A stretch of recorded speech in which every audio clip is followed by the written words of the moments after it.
अस्सलाम वालेकुम और very good morning. Welcome to new Pakistan. मैं हूं आपके साथ अनवर खान और मैं हूं आपके साथ मदीहा अलमास खान। नाज़रीन, मुल्क भर में मुख्तलिफ सोशल मीडिया प्लेटफॉर्म्स पर ATM और ऑनलाइन बैंकिंग की बंदिश पर national computer emergency response team ने एडवाइजरी जारी कर दी है। मीडिया रिपोर्ट्स के मुताबिक सोशल मीडिया प्लेटफॉर्म्स पर ATM की बंदिश और ऑनलाइन बैंकिंग से मुताल्लिक गुमराहकुन मालूमात पर अलर्ट जारी किया गया है। National computer emergency response team ने स्टेट बैंक और दीगर स्टेक होल्डर्स की मुशावरत से एडवाइजरी जारी की है और इस एडवाइजरी में बताया गया है कि ATM की बंदिश और ऑनलाइन बैंकिंग से मुतालिक अब तक कोई वाकया पेश नहीं आया है। बैंकिंग इंफ्रास्ट्रक्चर बशमूल तमाम ATM दुरुस्त तरीके से काम कर रहे हैं। अवाम झूठी अफवाहों पर कान ना धरे और जारी करदा हिदायत पर अमल करें। एडवाइजरी में मजीद कहा गया है कि अवाम ATM इस्तेमाल करते वक्त अपने इर्द गिर्द माहौल का सख्ती से मुशाहिदा करें। अपनी माली मालूमात, पिन, पासवर्ड्स, यूज़र ID और OTPs किसी गैर मुतल्लिका शख्स से शेयर ना करें और किसी भी मशकूक लिंक्स पर क्लिक करने से परहेज़ किया जाए। अपने माली तहफ़्फ़ुज़ के लिए सरकारी ज़राए और तस्दीक शुदा मालूमात पर भरोसा करें। वाज़ेह रहे कि गुज़श्ता रोज़ पाकिस्तान में रकम की अदायगी के बड़े प्लेटफॉर्म वन लिंक ने सोशल मीडिया पर ज़ेर गर्दिश रिपोर्ट्स की तरदीद की थी कि साइबर हमले के बायस 2 से 3 रोज़ तक ATMs बंद रहेंगे। व्हाट्सएप समेत सोशल मीडिया पर साइबर हमलों के बायस ATMs की 2 से 3 रोज़ तक बंदिश की खबरें वायरल हुई थी, जिस पर वन लिंक लिमिटेड की जानिब से वजाहती बयान जारी किया गया था। ये मुल्क के बड़े बैंकों का एक कंसोर्शियम है और नुमाइंदा इंटर बैंक नेटवर्क को चलाता है। इस हवाले से हम आगे चलकर मजीद भी बात करेंगे। अभी शामिल करते हैं टॉप स्टोरीज। एमपॉक्स का एक और मुश्तबा केस, पाकिस्तान में मुतासरा अफराद की तादाद 3 हो गई। यौमिया 3 से 4 फल खाएं, डिप्रेशन दूर भगाएं। टीबी माहिरीन ताइक्वांडो बैनुल अक़वामी मुकाबले 3 गोल्ड और 1 सिल्वर मेडल पाकिस्तान के नाम पर। और आपको बताएंगे पार्लियामेंट हाउस में चूहे बिल्ली का खेल कैसे शुरू होने जा रहा है।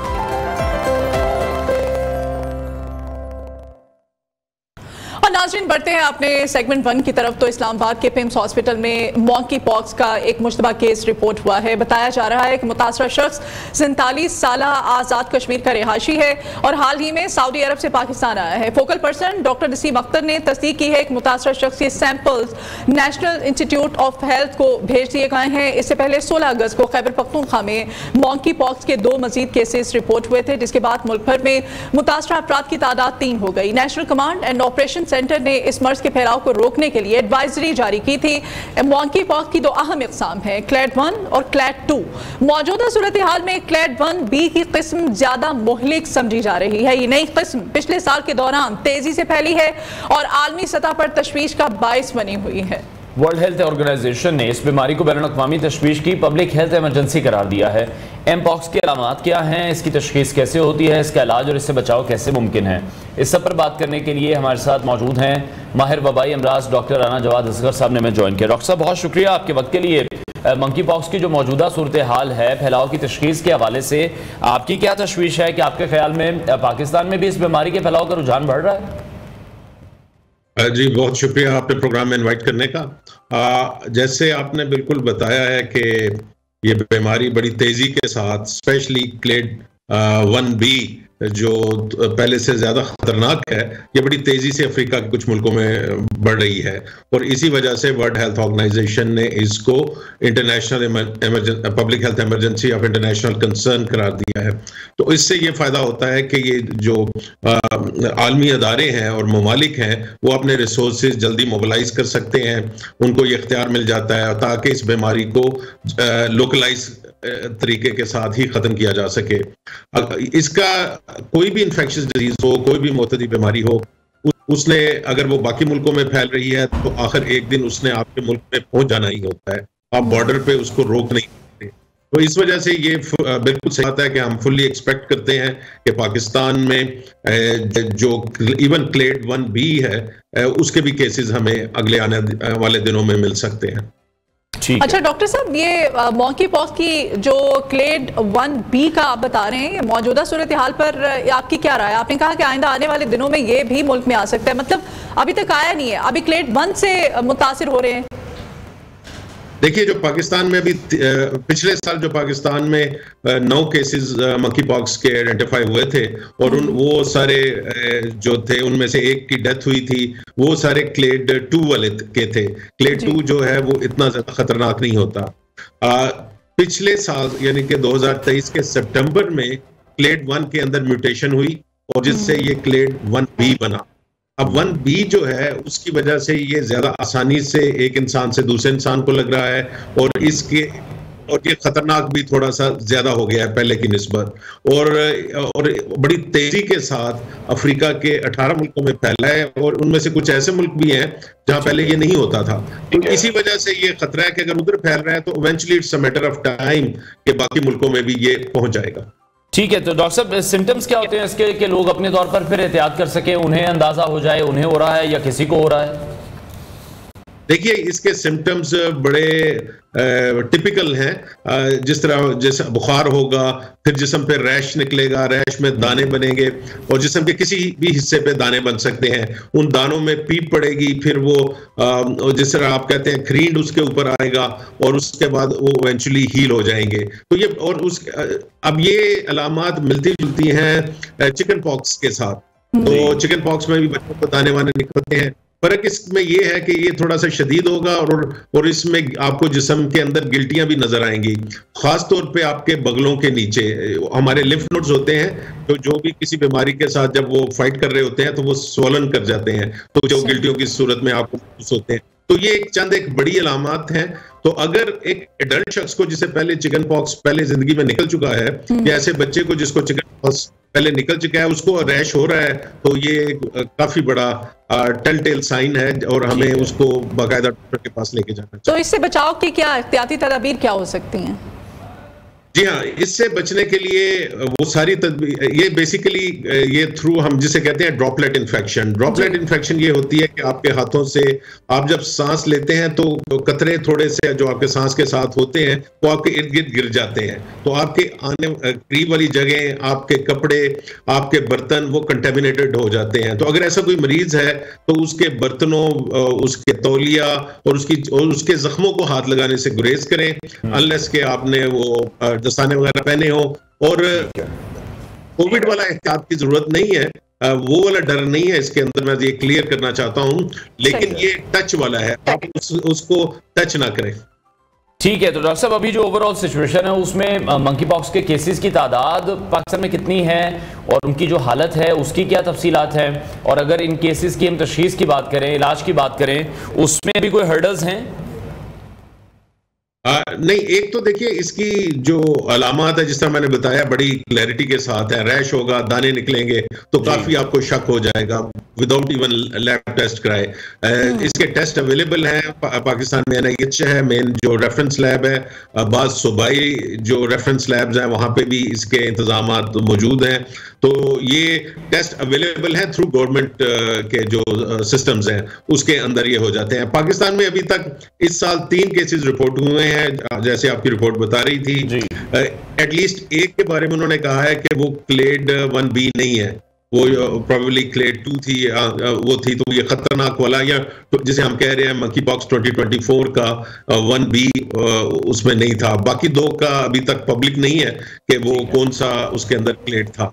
लेकिन ये बात सिर्फ ये है जी क्वारंटाइन करना पड़ता है इसके पेशेंट को, और इसकी मेडिकेशन किस तरह से होती है? जैसे खुदा न खास्ता अगर किसी पेशेंट में ये सिम्टम्स जो है जाहिर होना शुरू हो जाए तो उसे फौरी तौर पर हॉस्पिटल ले जाया जाए या फिर घर में उसे अलग कर दिया जाए? घर में अगर रखा जाए तो फिर बाकी जो फैमिली मेंबर्स हैं उनसे किस तरह से अलग रखना चाहिए? जी, इसमें क्वारंटीन नहीं होगी, इसमें हम आइसोलेशन करेंगे, फर्क है। तो आइसोलेशन आप घर के अंदर भी कर सकते हैं। एहतियात सिर्फ यही है कि मरीज की जो चीजें हैं उनको अगर आप हैंडल कर रहे हैं तो आप वो दस्ताने पहनकर कर लें, फेस टू फेस ज्यादा उसके साथ बात, मतलब बहुत करीब आकर जो बिल्कुल मुंह के मुंह सामने रख के आपने बात नहीं करनी, थोड़े से फासले पे कर लें। लेकिन कोविड के अंदर वो आपकी रेस्पिरेटरी सिस्टम के जरिए इन्फेक्शन फैलती थी, आपके हवा में जाती थी, हवा में वो वायरस रहता था, आप उसके बाद आए और आपको लग गई। इसके अंदर आपके लिए इसके करीब जाना या इसकी चीजों को हाथ लगाना जो है ना जरूरी है। तो ये उतना मोतदी नहीं है या इतना इन्फेक्शियस नहीं है जितना कोविड था, लेकिन ये इस वजह से आप घर में आराम से इसको आइसोलेट कर सकते हैं। ट्रीटमेंट इसकी सिम्टोमेटिक है, मतलब ये है कि बुखार हुआ है तो उसको बुखार की गोली दे दी, उसके खाने पीने का एक आप ख्याल रखें, ये ना हो कि डिहाइड्रेट हो जाए पर्सन।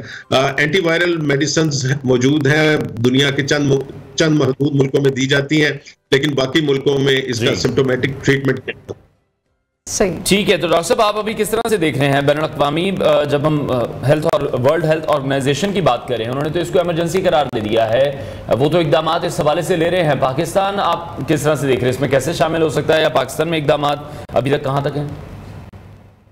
देखिए, जब भी किसी वायरस के अंदर एक चेंज आए और एक चेंज आए जो उसकी शरह मौत बढ़ा दे, उसको इन्फेक्शियस ज्यादा कर दे, यानी कि ज्यादा आसानी से दूसरों को लगना शुरू हो जाए, तो ये एक खतरे की बात होती है। तो इस वायरस के अंदर जब मैंने बताया कि चंद माह पहले यानी कि पिछले सितंबर में ये शिफ्ट आई है और जिसकी वजह से 1B का नाम है, तो ये अब ज्यादा इन्फेक्शियस है।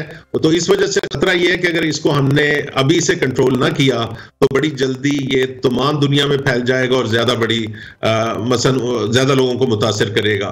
तो इसी वजह से ये सारे एफर्ट्स हो रहे हैं। पाकिस्तान के अंदर भी हमारी जो बॉर्डर हेल्थ की टीम्स हैं वो अब एयरपोर्ट्स वगैरह पे आ गई हुई हैं। कोविड और इसका ये फर्क है कि इसके अंदर अगर आपको रैश निकला हुआ किसी मुसाफिर को, तो वो उसका पता लगना बड़ा आसान है, वो इतना मुश्किल नहीं है। कोविड के अंदर 50% में अलामत कोई नहीं थी होती, या हल्का फुल्का बुखार है तो उसको एयरपोर्ट्स पे डिटेक्ट करना मुश्किल था।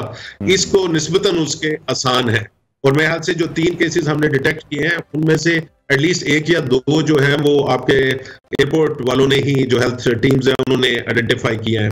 तो ये इसकी खूबी है, वो पाकिस्तान कर रहा है अपने, मेरे ख्याल से आइसोलेशन वार्ड्स भी को भी ऑर्गेनाइज कर रहा है मुख्तलिफ शहरों के अंदर, जो प्रॉपर स्टेप है। जो एक स्टेप हमें ज्यादा करना चाहिए वो ये करना चाहिए कि हमारा डिटेक्शन, जिसे हम डिजीज सर्वेलेंस सिस्टम कहते हैं, उसको मजबूत करना चाहिए, ताकि किसी भी जगह पाकिस्तान में कोई ऐसा मरीज आए तो उसकी नोटिफिकेशन फौरी तौर पे सूबाई महकमा हेल्थ को भी हो जाए और बाकी वजारत सेहत को भी हो जाए, ताकि उसको कंट्रोल, उसके कॉन्टेक्ट्स को ट्रेस किया जा सके और इंश्योर किया जाए कि वो एक छोटे सर्कल में बीमारी रहे, वो फैल के ज्यादा ना हो जाए। ठीक है। और डॉक्टर साहब, अगर इसके हम फैलाव की जिस तरह से देख रहे हैं, आपने भी बताया कि हमारे तमाम इकदाम करने की जरूरत है। एम पॉक्स के फैलाव की जो रोकथाम के लिए अवामी आगाही है, वो आप समझते हैं कितनी ज़रूरी है, और जो इसकी तालीम है उस पर अहमियत पर आपकी क्या राय है? आवाम को बीमारी के बारे में क्या जानना चाहिए, किस तरह से इसको टैकल करें, और सबसे जो अहम पॉइंट वो तो यही है कि आवाम को अवेयरनेस इस हवाले से दी जाए। देखिए, कोई भी बीमारी, स्पेशली वबाई बीमारी, अवाम को तालीम दिए बगैर या अवाम को पार्टनर किए बगैर आप कंट्रोल नहीं कर सकते। तो महकमा सेहत ऑन इट्स ओन कंट्रोल नहीं कर सकता जो ये वबाई बीमारियां होती हैं। तो इस वजह से उनको आगाह करना बड़ा जरूरी है, और उसमें मीडिया और जो भी सोर्स ऑफ इंफॉर्मेशन है वो हमें यूज करने चाहिए। 2-3 चीजें पब्लिक को ये ध्यान में रखनी चाहिए कि मेजॉरिटी ऑफ केसेस 2 से 4 हफ्ते में खुद ही ठीक हो जाते हैं, लेकिन कुछ हाई रिस्क ग्रुप भी, हाई रिस्क ग्रुप इसके अंदर हामला खवातीन है, ऐसे लोग हैं जिनका इम्यून सिस्टम डिप्रेस है, किसी वजह से वो कैंसर की दवाइयां ले रहे हैं, वो कोई दायमी बीमारी में मुब्तला है जिसके लिए मसलन हार्ट की बीमारी भी हो सकती है, शुगर भी हो सकती है, तो ये लोग ज्यादा वनरेबल हैं। तीसरा जो ग्रुप बड़ा जो इसमें ज्यादा आया है वो बच्चे हैं, और जो ज्यादा केसेस अभी तक 17-18 क्लेड 1B के आए हैं अफ्रीका के अंदर, उसमें से मेजॉरिटी केस कांगो से आए हैं, और कांगो के केसेस के अंदर भी तकरीबन 70% जो केसेस हैं वो 15 साल से कम उम्र के बच्चे हैं, और जो डेथ्स हुई हैं वो 90% 15 साल से कम उम्र के बच्चों में हुई हैं। तो बच्चों को जरा कोई भी रैश हो तो मेरे ख्याल से बड़ी जल्दी उनको डॉक्टर को दिखा दें, कि ये ना समझे कि आम से दाने हैं। तो वो मैं उन्हें चाहूंगा कि वो अपने जो सभी उनके डॉक्टर्स हैं उनको वो दिखाएं, ताकि वो वेरीफाई कर सकें कि ये चिकन पॉक्स है या ये मंकी पॉक्स है। अच्छा डॉक्टर साहब ये भी बताएगा, अगर एक इंसान को ये वायरस लग जाता है तो उस वायरस का उस बॉडी के अंदर से जाहिर होने को कितना अर्सा लगता है? 7 से 14 दिन दरकार होते हैं या फिर 15 दिन, 20 दिन? कितना टाइम लगता है कि उस बॉडी से वो वायरस जो है, अगर उसकी मेडिकेशन की जा रही है थ्रू डाइट, उसकी केयर, तो वो किस तरह से उसको जाहिर कर सकता है?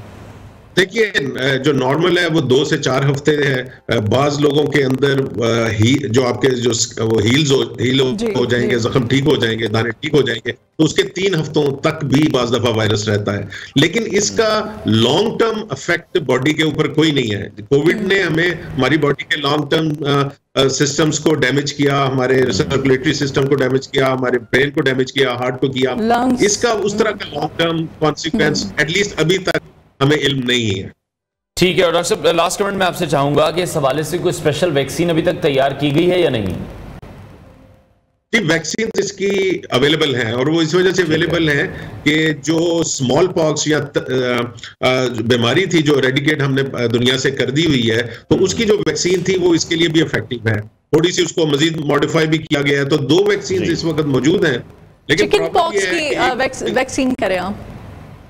नहीं, स्मॉल पॉक्स, चिकन पॉक्स नहीं है, स्मॉल पॉक्स, जिसे क्या कहते थे, चीचक जो हुआ करती थी, तो ये उसके खानदान, ये वायरस उसी खानदान का है। तो आपको पता है कि 70 की दहाई तक जो पैदा होता था बच्चा, उसको चीचक का टीका लगता था। तो ऐसे लोग एक्चुअली प्रोटेक्टेड हैं इस बीमारी से भी, क्योंकि उनको वो बचपन में टीका लगा हुआ है। लेकिन जो नई जनरेशन है हमारी, इनको ये नहीं लगी हुई वैक्सीन, तो इस वैक्सीन अवेलेबल है लेकिन बहुत थोड़ी तादाद में है, और अभी जनरल पब्लिक को रिकमेंड भी नहीं कर रहे वो। ठीक है, बहुत शुक्रिया माहिर वबाई अमराज। डॉक्टर राना जवाद असगर साहब हमारे साथ इन कॉन्वर्सेशन थे। नाज़रीन, ब्रेक लेते हैं, ब्रेक के बाद आपको दोबारा आप हमारे साथ रहिए।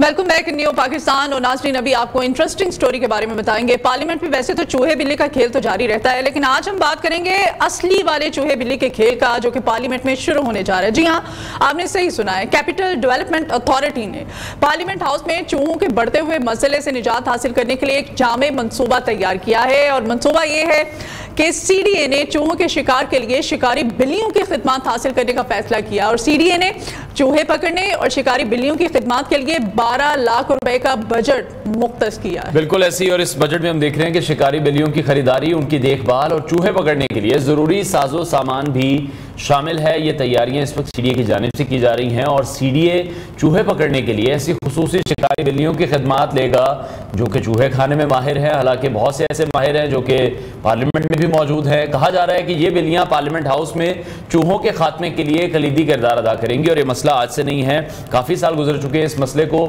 चूहों के फैलाव को रोकने के लिए CDA पार्लियामेंट हाउस की इमारत में जाली लगी खुसूसी खिड़कियां भी नस्ब करेगा, और इन खिड़कियों का जो मकसद है वो चूहों की दाखिले की राहें बंद करना है। CDA चूहों के मसले के मौसर हल के लिए निजी शोबे की खिदमत भी हासिल करेगा, और ये इकदाम यकीनी बनाएगा कि चूहों के शिकार और कंट्रोल के इक़दाम बेहतरीन तरीके से किए जाएं। पार्लियामेंट हाउस की छतों की जो सीलिंग है, उसकी वजह से चूहों की तादाद में इजाफा हो रहा है। चूहे सेनेट और कौमी असम्बली के मुख्तलिफ शोबों में नुकसान भी पहुंचा रहे हैं, और कई दफातर में तो फाइलें तक उन्होंने कुतर दी हैं। बिल्कुल ऐसी, और तर्जमान कौमी असम्बली ने इस हवाले से कहा है कि चूहों के खात्मे के लिए तमाम कार्रवाई CDA ही करेगा, और इस मसले को हल करने के लिए CDA की जानिब से उठाए जाने वाले जितने भी इकदाम हैं उनकी निगरानी भी की जाएगी, उन्हें सपोर्ट भी किया जाएगा, और उनकी कामयाबी को यकीनी बनाने के लिए तमाम तर जो ज़रूरी इकदाम हैं वो भी किए जाएंगे। और ये जो इकदाम है, ये पार्लियामेंट हाउस में चूहों के मसले को हल करने की तरफ एक मस्बत कदम है, जो कि पार्लियामेंट की इंतजामिया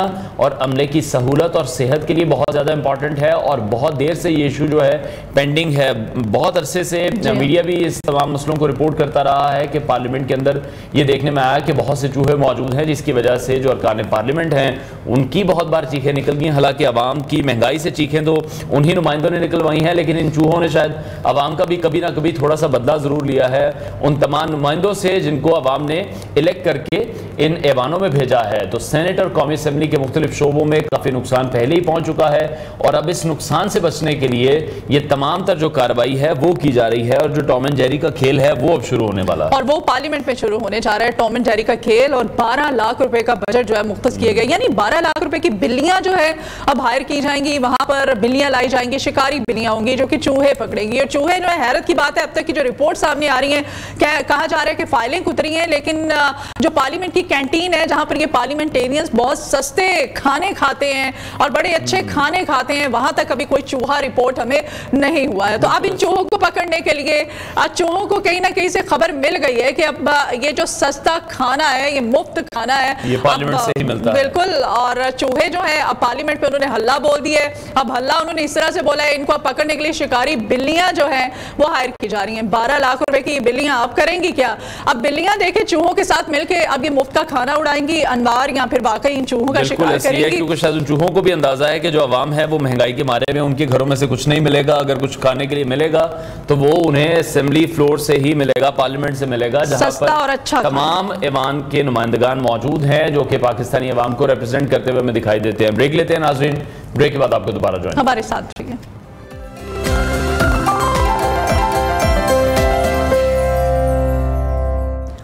welcome back to new Pakistan. और अब कुछ बात कर लेते हैं खेल की। मार्शल आर्ट्स का खेल आसान नहीं है, इसमें हरीफ को हराने के लिए ना सिर्फ सख्त मेहनत करना पड़ती है बल्कि बड़ी मार भी खाना पड़ती है। मार्शल आर्ट्स की दुनिया में पाकिस्तानी नौजवान खिलाड़ी अपनी लगन, महारत और उम्दा कारकर्दगी के साथ साथ दुनिया को मुतासिर करते रहते हैं। हम अपने शो में इन्हीं पाकिस्तानी हीरोज़ को बुलाते हैं और इनकी कारकर्दगी को सराहते हैं। जिस तरह से अरशद नदीम ने पेरिस ओलंपिक्स में पाकिस्तान को 40 साल बाद गोल्ड मेडल दिलवाकर मुल्क कौम का नाम पूरी दुनिया में रोशन किया, इसी तरह से बहुत से पाकिस्तानी खिलाड़ी दुनिया भर में मुल्क कौम के लिए अच्छी अच्छी खबरें लाने में मसरूफ हैं। इन्हीं में उभरते हुए सुपरस्टार्स में से एक हैं मियां गुफरान अली, जिन्होंने बैनुल-अक़वामी ताइक्वांडो के मैदान में नुमाया मुकाम हासिल किया है। बिल्कुल ऐसे ही उन्होंने हाल ही में कई अहम चैंपियनशिप्स में हिस्सा लिया है जहां उनकी मेहनत और सलाहियतों ने उन्हें न सिर्फ मेडल्स बल्कि खेल में एक बेहतरीन नौजवान खिलाड़ी के तौर पर पहचान भी दिलवाई है। छठे heroes international taekwondo championship Malaysia 2024 में उन्होंने अपनी गैर मामूली सलाहियतों का मुजाहरा करते हुए 40 इनफरादी पॉम्से और स्पीड किक्स इवेंट में 2 गोल्ड मेडल्स जीते हैं। उनकी शानदार कारकर्दगी ने उन्हें आला कामयाबियों के अवार्ड्स भी दिलाए हैं। जवान की लगन और महारत का मुंह बोलता सबूत हैं। उन्होंने इंटरनेशनल ताइक्वांडो चैंपियनशिप मलेशिया 2024 में भी हिस्सा लिया जहां उन्होंने इनफरादी पॉम्से कैटेगरी में एक सिल्वर मेडल हासिल किया है और उनकी मुसलसल कामयाबी और बेहतरीन कारकर्दगी का मुजाहरा heroes international taekwondo championship Bangkok Thailand में भी नजर आया है जहां उन्होंने इस कैटेगरी में एक और गोल्ड मेडल जीता है। इन बैनुल-अक़वामी मुकाबलों में 3 गोल्ड मेडल्स और एक सिल्वर मेडल के साथ मियां गुफरान अली ने साबित कर दिया है कि वो आलमी सतह पर एक बेहतरीन हरीफ हैं। ये कामयाबियां ना सिर्फ उनकी ज़ाती फतह हैं बल्कि मुल्क और कौम के लिए भी फ़ख्र का बाइस हैं, जो कई नौजवान खिलाड़ियों को अपने ख्वाबों की तकमील के लिए जोशो जज्बे के साथ आगे बढ़ने की तरगीब भी देती है। आज हमारे साथ शो में मौजूद हैं ताइक्वांडो वर्ल्ड गोल्ड मेडलिस्ट मियां गुफरान अली। उनसे आपकी मुलाकात भी कराएंगे और उनसे बात भी करते हैं। गुफरान, बहुत शुक्रिया आपके वक्त के लिए। Welcome to new Pakistan. एक बहुत अहम बैनुल-अक़वामी ये चैंपियनशिप्स थी जिसमें आपने 3 गोल्ड मेडल जीते हैं, एक सिल्वर मेडल जीता है। सबसे पहले तो आपको बहुत मुबारकबाद हो। सेकेंडली, कैसी रही ये जर्नी? बिस्मिल्लाहिर्रहमानिर्रहीम। सबसे पहले तो आपका शुक्रिया कि आपने जो है अपने शो में मुझे इनवाइट किया और मुझे बहुत खुशी हुई और बहुत फ़ख्र फील हुआ कि देखें कि अभी मैं पाकिस्तान में रात को ही आया हूं और साथ आते ही सबसे पहला जो इंटरव्यू है वो न्यूज़ ने मेरे साथ किया है। तो मेरे लिए बहुत एक मज़े की बात है और एप्रिसिएशन है और खुशी का लम्हा है कि पहला इंटरव्यू ही मेरा आपके साथ है। चलिए, बहुत शुक्रिया आपका वक्त देने के लिए भी। और हमारी ये कोशिश होती है कि हमारे जिस तरह सारे स्टार्स हैं, सारे एथलीट्स हैं, हम अपने प्रोग्राम में बुलाएं और आवाम को भी आगाही हो कि हमारे कौन कौन से ऐसे चैंपियंस हैं जो अब्रॉड जा रहे हैं, पाकिस्तान के लिए मेडल्स जीत रहे हैं और इतनी मेहनत कर रहे हैं। तो ये तो आपकी जो मेहनत है और हौसला अफजाई भी हो का नाम भी रोशन किया, एप्रिसिएशन भी और हौसला अफजाई भी हो सके। तो ये तैयारी जो है, ये जो मुकाबले हैं, अब खवातीन आपको पता है ये स्पोर्ट्स के साथ इतना ज़्यादा इंटरेस्ट नहीं होता, लेकिन फिर भी तैयारी आपको मुझे लग रहा है कि बड़ी हार्ड होगी, बड़ी मुश्किल होगी। किस तरह से करते हैं आप इन मुकाबलों के लिए, क्या करना पड़ता है? ये तो बहुत मुश्किल है, ये बताया नहीं जा सकता क्योंकि जो लोग देखते हैं उन्हें पता चलता है कि ये तैयारी किस तरह कर रहे हैं। तकरीबन 3 घंटे सुबह है, फिर शाम में 3 घंटे है, फैमिली को साइड पे करके ट्रेनिंग करना है, अपने बिजनेस को, अपनी डिफरेंट एक्टिविटीज़ को छोड़ के जो है अपनी ट्रेनिंग के ऊपर फोकस करना, ये सबसे जो है ना मुश्किल चीज़ होती है। ठीक है, तो मैं चाह रहा हूँ कि थोड़ा सा आप हमें बताएं कि मुकाबले एक्चुअल में ये थे क्या, जैसे स्पीड किक्स है, इसमें हिस्सा आपने लिया, किस किस्म की ये ट्रेनिंग होती है? स्पीड किकिंग कंपटीशन होता है, उसमें हमने मैक्सिमम किक्स करनी होती है, स्पीड ही 1 मिनट का टाइम होता है। ठीक है। 1 मिनट के अंदर जो प्लेयर मैक्सिमम किक्स टच करेगा, एक टारगेट होता है, लेवल होता है, उस पर जो किक्स टच होती हैं वो काउंट होती हैं, तो उसकी बेस पे उसकी पूरी रैंकिंग पोजीशंस बनती हैं। तो अल्हम्दुलिल्लाह मैंने 250 प्लस जो है वो किक्स टच की हैं 1 मिनट के अंदर, और एक बड़ा अच्छा रिकॉर्ड है। और जितनी अदर कैटेगरीज थी उनमें भी जो है टॉप के ऊपर जो है मेरा रैंक आया है। इसी की बेस पे ऊपर और साथ पुमजे में भी था। पुमजा जो है -40 एज कैटेगरी में मैंने पार्टिसिपेट किया था और अल्हम्दुलिल्लाह उसमें भी गोल्ड मेडल विन किया। और इसकी बेस पे उस पूरे इवेंट में उन्होंने मुझे हाई अचीवमेंट अवार्ड भी दिया कि देखें कि जी इस एज कैटेगरी में जो है पाकिस्तानी नौजवान ने जो है अपनी सलाहियत दिखाई और बाकी पूरे इवेंट में सबसे अच्छा रहा। इस वजह से उन्होंने हाई अचीवमेंट का भी अवार्ड मुझे दिया। जिम करते हैं आप बहुत ज़्यादा, इसके लिए एक्सरसाइज करते हैं, क्या करना पड़ता है? डाइट अच्छी लेनी पड़ती है? रूटीन में डेली कितने घंटे निकालते हैं इन सब चीज़ों के लिए? बिल्कुल, डाइट भी हम अपनी बैलेंस डाइट लेते हैं, उसके साथ साथ जो है अपनी जिम ट्रेनिंग भी करते हैं और ताइक्वांडो की भी ट्रेनिंग करते हैं, क्योंकि जिम में थोड़ी सी स्ट्रेंथ आती है, उसके साथ साथ ताइक्वांडो में फ्लेक्सिबिलिटी आती है, हमारी किक्स होती हैं, पंचेज हैं, ब्लॉक्स हैं, उनकी प्रैक्टिस होती है, वो हम इंडिविजुअल भी करते हैं और अपनी टीम के साथ ग्रुप के साथ मिलकर भी उस चीज़ की प्रैक्टिस करते हैं। कोई ट्रेनर है आपके जिनको आप क्रेडिट देना चाहते हैं, जिनसे आपने सीखा हो, कोई इंस्पिरेशन आपकी? बिल्कुल जी, सबसे पहले जो मेरे कोचेज़ हैं, जिस तरह के मेरे जो मेन टीचर हैं गुलाम शबीर आदिल साहब, मैं उनका शुक्रिया अदा करना चाहता हूं कि आज उनकी वजह से ही मैं इस मुकाम पे पहुंचा हूं। और सबसे बड़ी खुशी की बात है कि कल रात को एयरपोर्ट पे मेरे टीचर, मेरे कोचेज़, इवन के मेरे वापडा के कोचेज़, एयरफोर्स के कोचेज़, आर्मी के कोचेज़ जो थे, हमारे पाकिस्तान के ताइक्वांडो के जितने कोचेज़ थे वो सारे रात को उधर मौजूद थे एयरपोर्ट के ऊपर, आपको रिसीव करने आए। बिल्कुल ऐसे ही है। और इसी तरह लॉयंस इंटरनेशनल एक NGO है, इंटरनेशनल NGO है, उसके लॉयंस के मेंबर्स तकरीबन 50 प्लस लॉयंस के मेंबर्स मौजूद थे। और उसके अलावा एक बड़ी गैदरिंग थी पूरे पाकिस्तान से। अच्छा वार्म वेलकम आपको मिला है। और फिर जाहिर बात है कि एथलीट की जो जिसे हम कहते हैं कि उसका जो जज्बा है वो भी और बढ़ जाता है। अच्छा, मार्शल आर्ट्स बिल्कुल भी आसान नहीं है। जब आप प्रैक्टिस भी कर रहे हैं उस वक्त भी हमने देखा है बहुत सी इंजरीज हो जाती हैं। कभी कोई ऐसी इंजरी हुई हो और फिर उसको किस तरह से मैनेज करते हैं, क्योंकि इसकी प्रैक्टिस भी बहुत टफ है? हाँ, इसमें इंजरीज़ को मैनेज करने के लिए, क्योंकि बाकी जब फिजियोथेरापी आम बंदे को कहता है जी आप लोग रेस्ट करें, लेकिन हम लोग रेस्ट नहीं कर सकते उस तरीके से, क्योंकि कोई भी इंजरी होती है अगर हम फिजियो के पास जाते हैं कहते हैं 2 मंथ रेस्ट, 2 मंथ रेस्ट, हम कहते हैं 2 मंथ रेस्ट पे चले जाएंगे हमारी गेम खत्म हो जाएगी। तो हम हमारी बॉडी इस तरह यूज टू हो चुकी है, इंजरी होती है, हम उसके लिए कोई मेडिसिन है या कोई स्प्रे है या इस तरह की कुछ चीज़ें हैं वो हम यूज़ करते हैं, जिसके साथ साथ आहिस्ता आहिस्ता हमारी रिकवरी हो जाती है। ठीक है, इंटरनेशनली ये आपका एक्सपीरियंस कैसे रहा? पाकिस्तान में स्पोर्ट्स को किस तरह से देख रहे हैं? कितने नौजवान अब इसमें आ रहे हैं?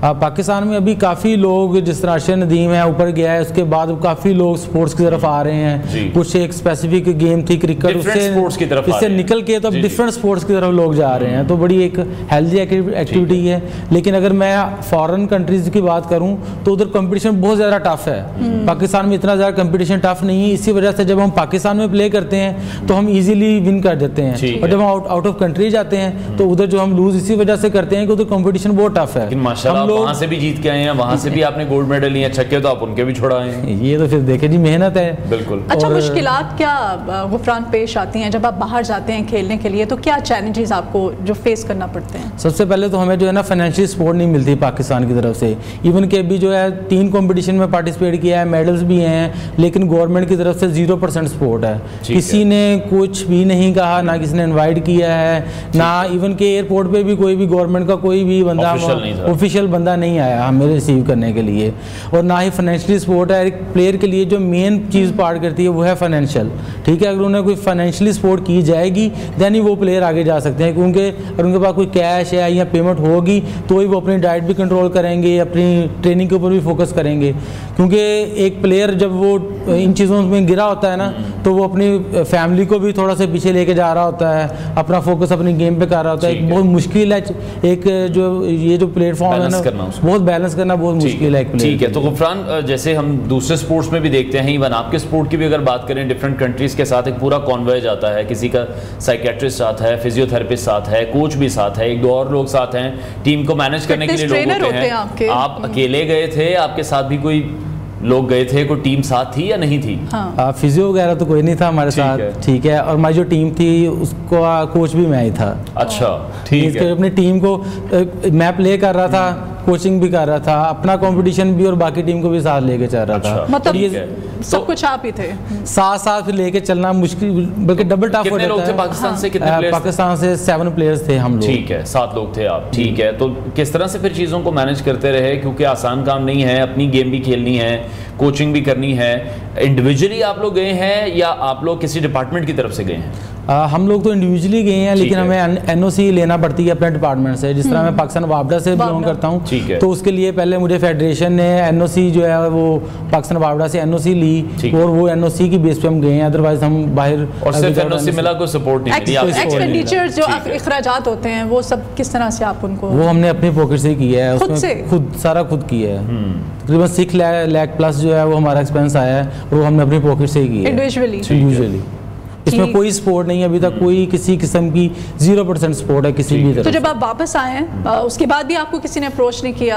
अभी रात में मैं वापस आया हूँ, तो अभी तक तो हम कोशिश करते हैं कि न्यू के प्लेटफॉर्म से आपकी आवाज़, इसीलिए आपको हमने बुलाया और सबसे पहले हमने आपको इनवाइट किया है कि आपकी आवाज़ को हम पहुंचा सकें, एप्रिसिएशन भी आपकी हो सके। और पहले भी हम अपने इस प्लेटफॉर्म के थ्रू बहुत सारे लोगों के लिए आवाज़ उठाते रहे हैं। आप मज़ीद ये बताइएगा कि अपने फैमिली मेम्बर्स में से अपने घर वालों और पेरेंट्स के साथ उनकी जो सपोर्ट है, आपके कोचेज़ की जो सपोर्ट है, दोस्तों की सपोर्ट बहुत मैटर करती है जब आप किसी सफ़र पर निकलते हैं कामयाबी के, उस बारे में क्या कहें? बिल्कुल जी, सबसे पहले तो मेरी फैमिली की जो पूरी फैमिली है माशाल्लाह बहुत सपोर्टिव है। मतलब अगर किसी भी कंपटीशन में जाना होता है तो उन्हें पता होता है कि जी हमने इन्हें तंग नहीं करना, कि अपने कंपटीशन के लिए जा रहे हैं। सो कोई भी इशू भी आता है तो वो मुझे तंग नहीं करते कि जी इसका कंपटीशन है। इसी तरह जो मेरे कोचेज़ हैं वो बड़े सिंसेयर हैं मेरे साथ, वो हर तरह की मुझे गाइडेंस देते हैं कि आपके लिए ये बेस्ट है, ये नहीं बेस्ट है। तो अल्हम्दुलिल्लाह पूरी सपोर्ट है। फ्रेंड्स हैं, इवन के रात को भी काफ़ी फ्रेंड्स आए हुए थे। और जिस तरह मैं फैसलाबाद से बिलोंग करता हूँ, तो जब वापस जाऊँगा तो लोग उधर पूरे वेटिंग में है, पूरा फैसलाबाद, कि कब ये फैसलाबाद वापस आए। और ये सारा कुछ रात को भी बहुत अच्छा था, बड़ा एप्रिसिएशन हुई, तो बड़ी खुशी फील हुई है। अभी इन फ्यूचर आपके क्या प्लान्स हैं, कौन से ऐसे टारगेट हैं, कौन से ऐसे गोल्स हैं जो अचीव करने हैं? इसके बाद कहाँ का प्लान है? इंशाल्लाह जी, अगर तो हमें कोई फाइनेंशियल सपोर्ट आई तो इंशाल्लाह आगे 3-4 इवेंट हैं इसी साल के अंदर। ठीक है। लेकिन मेरे लिए मुश्किल है उनमें पार्टिसिपेट करना, क्योंकि फाइनेंशियल सपोर्ट नहीं है। अगर तो फाइनेंशियल सपोर्ट आती है तो देन ही हम उसमें पार्टिसिपेट कर सकते हैं। अगर नहीं आती तो फिर इंशाल्लाह नेक्स्ट 1 साल बाद, 2 साल बाद जब भी कोई कैश वापडा की तरफ से आपको एनओसी के अलावा और कोई फाइनेंशियल सपोर्ट या कुछ और किसी भी किस्म की कोई सपोर्ट नहीं है? नहीं, किसी किस्म की कोई सपोर्ट नहीं है। ठीक है। और दूसरी तरफ जो अब नौजवान खिलाड़ी हैं जो कि ताइक्वांडो की फील्ड में आना चाहते हैं, बहुत से लोग हैं जो हमें इस वक्त शो में देख भी रहे होंगे और ये चाहते हैं कि इंटरनेशनल लेवल पर जाकर वो भी कम्पीट करें, क्या वे आउट है पाकिस्तान में? कौन सी ऐसी एकेडमीज़ हैं जो कि सिखा रही हैं, या कौन से ऐसे कोचेज़ हैं? डिपार्टमेंट्स तो एक अलग बात है, लेकिन अगर इंडिविजुअली हम बात करते हैं, जैसे कि अब हम देख रहे हैं कि हमारे यहाँ पर जिम्स का रुझान बहुत ज़्यादा हो रहा है, बट मार्शल आर्ट्स के उस तरह से हमारे पास सेंटर्स नहीं हैं। जिस तरह मैं फैसलाबाद से हूँ, तो मैं फैसलाबाद में डिफरेंट एरियाज़ में मैंने क्लब्स ओपन कर दिए हुए हैं फैसलाबाद में, और डिफरेंट जिम्स के अंदर ताइक्वांडो स्टार्ट हो चुकी है, स्कूल्स के अंदर ताइक्वांडो स्टार्ट हो चुकी है। जो प्लेयर करना चाहते हैं वो मेरी आईडी पे, फेसबुक पे भी आ सकते हैं, मेरे इंस्टा पे भी आ सकते हैं। मियाँ गुफरान फिटनेस के नाम से है मेरा, फेसबुक भी है, इंस्टाग्राम भी है, आगे बाकी जितने भी सोशल मीडिया है ना, वो सिर्फ मियाँ गुफरान अली लिखेंगे या मियाँ गुफरान फिटनेस। इवन कि अगर गूगल पे भी सर्च करते हैं मियाँ गुफरान अली, तो टॉप के ऊपर वो मेरी आईडीज वगैरह और सारा कुछ। लोग वो भी हैं जो सेल्फ डिफेंस के लिए भी फिर इसको सिर्फ सीखना चाहते हैं, ये नहीं कि सिर्फ कम्पीट ही करना चाहते हैं, सेल्फ डिफेंस के लिए भी बड़ी अच्छी चीज़ है, खासतौर पर खवातीन के लिए। लड़कियों को क्या सजेस्ट करते हैं आप कि उनको भी इस तरफ आना चाहिए? क्या खवातीन का भी है रुझान? बिल्कुल जी, लड़कियों को तो लाजमी आना चाहिए। इवन के काफ़ी कॉल्स वगैरह भी, जब मैं उधर इवेंट में भी था तो लोगों की कॉल्स आ रही थी कि हमने आपसे ही सीखना है। मैंने कहा जी मेरे असिस्टेंट ट्रेनर्स हैं, आप उनसे सीखें। नहीं सर, हमने आपके पास ही आना है। हमने भी इंटरनेशनल लेवल पे खेलना है, मौका चाहिए लड़ने आना चाहिए आपको। अभी जो हालात हैं और वाकई सीखना भी चाहिए। और स्पोर्ट्स जो है, ये ज़रूरी नहीं कि आप लड़कियां आपको अप्रोच करती हैं कि हमें भी आपके साथ इंटरनेशनल लेवल पे खेलना है, बाहर जाना है। बच्चों के हवाले से पूरी फैमिलीज करती हैं। मेरे पास कुछ फैमिलीज इस तरह की हैं, वो हस्बैंड वाइफ ट्रेनिंग कर रहे होते हैं। कुछ समटाइम्स इस तरह की आते हैं कि आपसी मामलात को ठीक करने के लिए ये कौन जीतेगा कौन हारेगा, ऐसे ही। ठीक है। और जो स्कूल्स हैं, अब स्कूल्स में भी हम देख रहे हैं कि काफ़ी रुझान बढ़ रहा है, और जो मार्शल आर्ट्स है वो बच्चों को भी अब कोशिश की जा रही है कि स्कूल की सतह से ही सिखाया जाए। वहाँ पर आप क्या चाहते हैं कि गवर्नमेंट को किस तरह से काम करना चाहिए ताकि हम स्पोर्ट्स को ज़्यादा अच्छे से खेल सकें, ज़्यादा अच्छे से बाहर जाकर कम्पीट कर सकें? अगर बच्चे स्कूल की सतह से इसको सीखना शुरू कर देंगे? जिस तरह मैं इंटरनेशनल देख रहा हूँ, इंटरनेशनल कंपटीशन में बिल्कुल बिगनर्स 4 ईयर 5 ईयर्स के बच्चे भी कंपटीशन में पार्टिसिपेट कर रहे होते हैं। और हमारे क्या होता है कि पाकिस्तान में स्टार्ट क्या करते हैं जी, बेटा मैट्रिक कर लेगा, इसके बाद हम इसे किसी स्पोर्ट्स में भेजेंगे।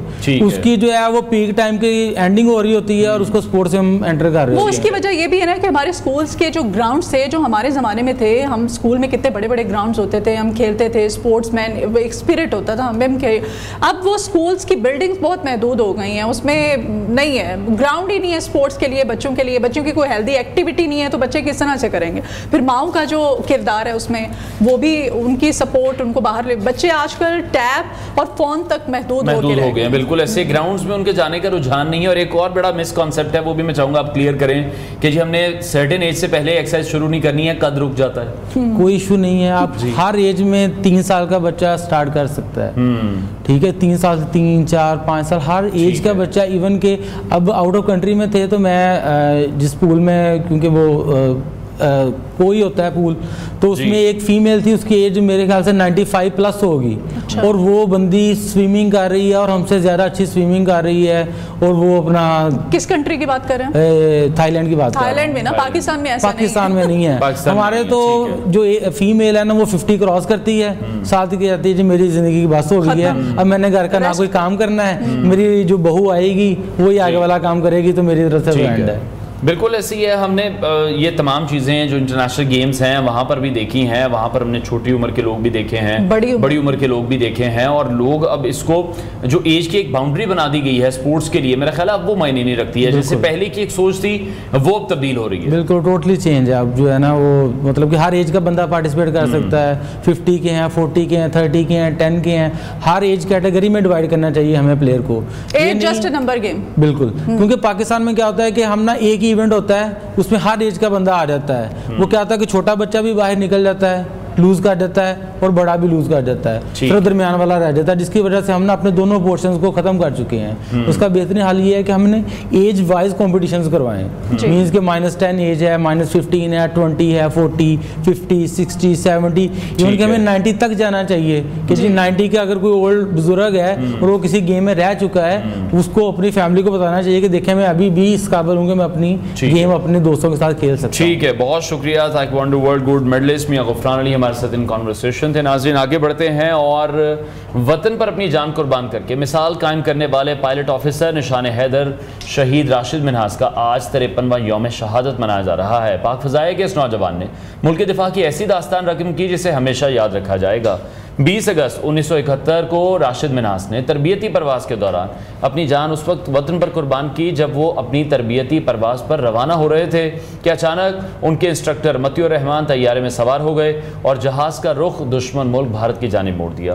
20 साल राशिद मिन्हास ने अपनी बहादुरी और जज्बा हुब्बुल वतनी का सबूत देते हुए तैयारे का रुख दुश्मन के बजाय ज़मीन की तरफ मोड़ दिया और यूँ अपने वतन की हुर्मत पर जान कुर्बान कर। राशिद मिन्हास की इस अजीम कुर्बानी पर उन्हें पाकिस्तान का सबसे बड़ा फौजी एहसास निशान हैदर अता किया गया और उनकी ये कुर्बानी आज भी हर पाकिस्तानी के दिल में जोश और जज्बे की एक मिसाल बनी हुई। यकीनी तौर पर ये एक बहुत बड़ी मिसाल है जो कि हम तमाम पाकिस्तानियों के लिए है, उन तमाम नौजवानों के लिए है जिस तरह से उनकी तरबियती परवाज़ थी और उनकी तरबियती परवाज़ में ही उन्हें एक ऐसे चैलेंज का सामना करना पड़ गया जिसका उन्होंने अमली तौर पर वो कारनामा सर अंजाम करके दिखाया जो कोई भी एक्सपेक्ट नहीं कर रहा था। ब्रेक लेते हैं नाज़रीन, ब्रेक के बाद आपको दोबारा जो आप हमारे साथ रहिए।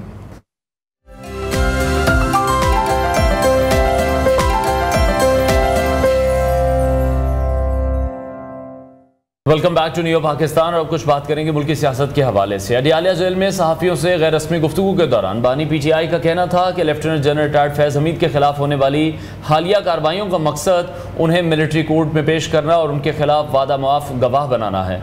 उन्होंने मजीद कहा कि उनके खिलाफ कायम किए गए बाकी तमाम मुकदमात खत्म हो चुके हैं और अब उन्हें मिलिट्री कोर्ट्स में ले जाने की कोशिश की जा रही है। उनके मुताबिक फैज़ हमीद से किसी न किसी किस्म का बयान लेने की कोशिश की जा रही है ताकि इसे 9 मई की मुबैना साजिश के साथ जोड़ा जा सके। बानी PTI ने जनरल रिटायर्ड फैज़ हमीद के हवाले से मजीद कहा कि ये इल्ज़ाम लगाया जा रहा है कि वह 9 मई के वाक़यात के मास्टरमाइंड थे और उन पर बुशरा बीबी को हिदायत देने का भी इल्ज़ाम लगाया जा रहा है। उन्होंने साबिक आर्मी चीफ जनरल रिटायर्ड खबर जावेद बाजवा पर भी तनकीद की और कहा कि जनरल बाजवा ने उनकी पीठ में छुरा घोंपा है और नवाज शरीफ से डील करके फैज हमीद को ओहदे से हटाया था। एक सहाफी ने बानी पीटीआई से पूछा कि वो हमेशा जनरल फैज का दिफा करते रहे हैं, अब जब वो गिरफ्तार हो चुके हैं तो क्या आपको खदशा है कि वो वादा माफ गवाह बन जाएंगे? इस पर उन्होंने जवाब दिया कि उन्हें इस बात की कोई फिक्र नहीं कि फैज हमीद उनके खिलाफ गवाही देंगे।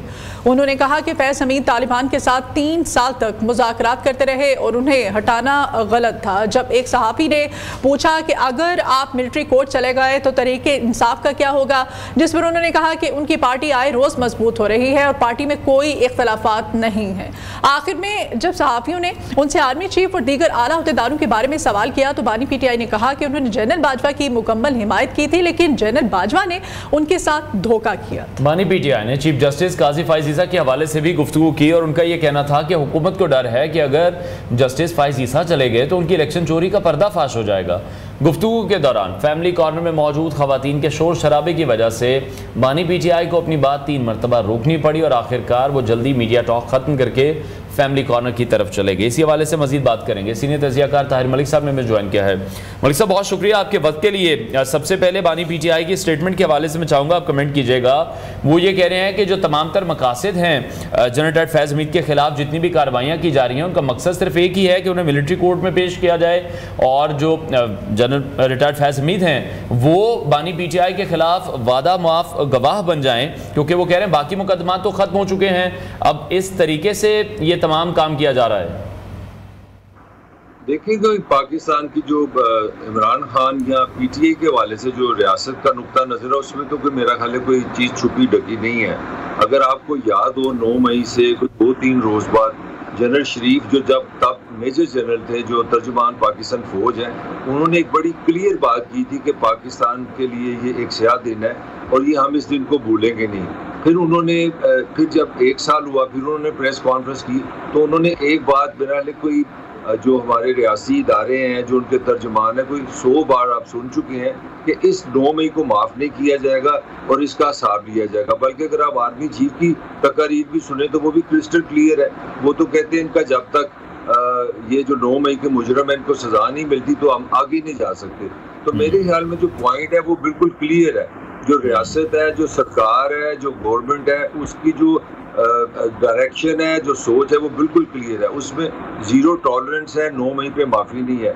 और खान साहब के इतने उनके पास प्रूफ भी है एज पर्दे से, ये मैं नहीं कह रहा, मतलब वो वीडियोज़ हैं, कैसेट्स हैं, कहा जा रहा है कि ऐसी मीटिंग्स हुई, व्हाट्सएप मैसेजेस हैं जिसमें ये चीज़ साबित की जा सकती है कि पीटीआई की टॉप लीडरशिप जिसमें खान साहब खुद शामिल है, उन्होंने मोटिवेट किया, उन्होंने लोगों से प्लान बनाए। बल्कि यहाँ तक कहा जा रहा है कि जो जिस घर में ये रहते थे जमान पार्क में, ये सारी चीजें डिस्कस हुई हैं। तो प्रैक्टिकली जो मैं कंक्लूड करना चाह रहा हूँ, मेरे ख्याल में रियासत की तरफ से 100% 0 टॉलरेंस है। उन्होंने इस पे माफ नहीं करना। और मुझे इमरान खान ने जो बात की है वो लॉजिकल लग रही है। मुझे लगता है खान का खदशा नहीं है, खान को पता है कि ये मिलिट्री कोर्ट्स की तरफ रुख किया जा रहा है। मतलब उनको जिस चीज का खदशा होता है मलिक साहब वो उसी की तरफ इशारा कर देते हैं। पहले वो एकदम से मशरूत माफी की बातें करने लग गए थे जब उनको फैज हमीद साहब की गिरफ्तारी का पता चला था। उनको कहीं ना कहीं से क्लू मिल गया था कि कुछ बड़ा होने वाला है। अब इस तरह से कहना उनकी तरफ से कि वादा माफ गवाह उनको बनाया जा रहा है। और फिर एहसन इकबाल साहब ने इस तरफ इशारा किया था कि ये जमान पाक के अंदर बैठकर ये तमाम 9 मई का मंसूबा बनाया गया था, उसे भी डिनाई कर रहे हैं। वो एक तरफ मुसलसल इनकार कर रहे हैं, दूसरी तरफ अपनी बात पे भी डटे हुए, तीसरी तरफ और गैर मशरूत माफी की भी बातें करते हैं। देखिए खान साहब की आप मसला भी समझने की कोशिश करें ना। इमरान खान एक पॉलिटिकल पॉपुलर लीडर है। मेरी राय में पाकिस्तान में जितने भी इस वक्त पॉलिटिकल लीडर है उसमें खान नंबर 1 है। तो वो मतलब एक आम आदमी तो नहीं ना, उसको अपने लोगों को, वोटर को, सपोर्टर को भी तो हेल्प करना है। तो हमारे यहाँ जो वोटर है ना उसकी एक माइंड सेट है, उसका माइंड सेट है कि हमारा जो लीडर है वो ताकतवर से डरता नहीं है, वो जेल से डरता नहीं है। यहाँ पे जुल्फ़िकार अली भुट्टो आपके सामने एक मॉडल है, उसको फांसी भी हो गई। तो हमारे यहाँ लीडरशिप के लिए ये एक अजीब पैराडॉक्स है कि हमारे लीडर एक ही वक्त में मोला जट होते हैं, हम डरते नहीं, हम घबराते नहीं है। दूसरी तरफ उनको आपसे और मेरे से ज्यादा इस रियासत का पता है। उनको पता है कि ये जो निज़ाम है इसके पास क्या ताकत है, ये निज़ाम बड़ा बेरहम है। तो खान एक ही वक्त पे 2 किश्तियों का सवार होता है। एक वक्त में वो जो उसके अपने वोटर है, सपोर्टर है, उनको वो हिम्मत दे रहा है, दिलेरी दे रहा है, क्योंकि he is a sign of power. He is a sign of strength. वो बताना ये चाह रहा है कि मैं ब्रेक नहीं हुआ, मैं उसको अप्रिशिएट करता हूँ। मैं समझता हूँ खान का जो पाकिस्तानी पॉलिटिकल कैरेक्टर है, एक चीज़ की मेरी तरफ से ज़रूर उसको अप्रिसिएशन है कि साल डेढ़ साल में उसने वीकनेस का मैसेज नहीं दिया। उसने जो भी है गलत है सही है वो खड़ा है। तो एक ही तरफ से वो हीरो भी है और दूसरी तरफ वो उसको पता है कि ये रियासत ने मुझे छोड़ना भी नहीं, तो खान के लिए इतनी आसान सिचुएशन नहीं है। ठीक है मलिक साहब, जिस तरह से आप भी दुरुस्त ये फरमा रहे हैं कि रियासत की तरफ से तो ये 100% क्रिस्टल क्लियर है कि जो भी तमाम इसमें प्लानर थे, सहूलतकार थे, सब लोगों के खिलाफ एक्शन लिया जाएगा। इसको जो हतमी मराहिल है वहाँ तक ज़रूर पहुँचाया जाएगा। लेकिन दूसरी तरफ रियासत की तरफ से कहा गया था कि अगर इस चीज़ पर माफ़ी मांग लेते हैं, जिसके बाद बहुत से ऐसे पाकिस्तान तहरीक इंसाफ के रहनुमा हैं जिनमें असद कैसर साहब भी शामिल हैं कि किस बात की माफ़ी मांगे, हमने तो कभी अपने बाप से माफ़ी नहीं मांगी। ये स्टेटमेंट भी हमने देखा कि एक वक्त पर सामने आई हैं, मशरूत माफ़ी की बातें भी सामने आई हैं। तो आपको क्या लग रहा है कि अब माफी मांगने पर भी माफी नहीं मिलेगी? अब वो वक्त भी गुजर चुका है? मेरा ख्याल है ये तो एग्जैक्टली मैं तो एक एनालिसिस ही कर सकता हूँ, मैं क्योंकि इस सिचुएशन में तो नहीं हूँ। अगर मेरा अपना ख्याल है कि हाँ की पॉपुलैरिटी खतरे में पड़ जाएगी, क्योंकि जिस तरह मैंने आपको पहले कहा ना कि जो पाकिस्तानी जो आम आदमी का मसला क्या है, वो एक कमजोर है, उस पर दबाव है, माशी दबाव है, उस पर नफसियाती दबाव है, बिजली के बिल हैं। तो उस सारे दबाव में वो कम से कम अपने जो हीरो को देखना चाह रहा है, जो अपने लीडर को देखना चाह रहा है, वो कहता है वो मेरी तरह डरपोक ना हो, मेरी तरह सहमा ना हो, मेरी तरह इस निज़ाम से शर्मिंदा ना हो। सर आप कह रहे हैं कि उनकी पॉपुलैरिटी आपको लग रहा है कम होती जा रही है डे बाय डे, वो तो कह रहे हैं कि नहीं मेरी पार्टी जो है वो रोज ब रोज मजीद मजबूत होती चली जा रही है, बड़े कॉन्फिडेंट दिखाई दे रहे हैं अभी भी वो। मेरा ख्याल है मायूसी बढ़ रही है, क्योंकि देखिए ना बड़ा लंबा अरसा हो गया। अब आपकी पार्टी ने कमाल ये भी तो किया ना, आपने कहते हैं हमने निज़ाम बदलना है, हमने रियासत मदीना बनानी है, और उसके लिए आप अदालत में चले जाते हैं, हमारा जलसा करा दो, हमें इजाज़त दे दो, पुलिस को, डिप्टी कमिश्नर से दो। तो आपका जो स्टैंड है ना वो बड़ा धीमा सा है। इस तरह तो नहीं ना आप, मतलब मैं सख्त बात करना नहीं चाहता। एक आप इनकलाब की बात कर रहे हैं, एक तरफ आप कह रहे हैं कि हम हक पे हैं, एक तरफ हम कह रहे हैं हम कुर्बानी पे हैं, और 25-25 दफा आप अदालतों में चले जाते हैं कि जी हमें जलसे की इजाजत दे दो।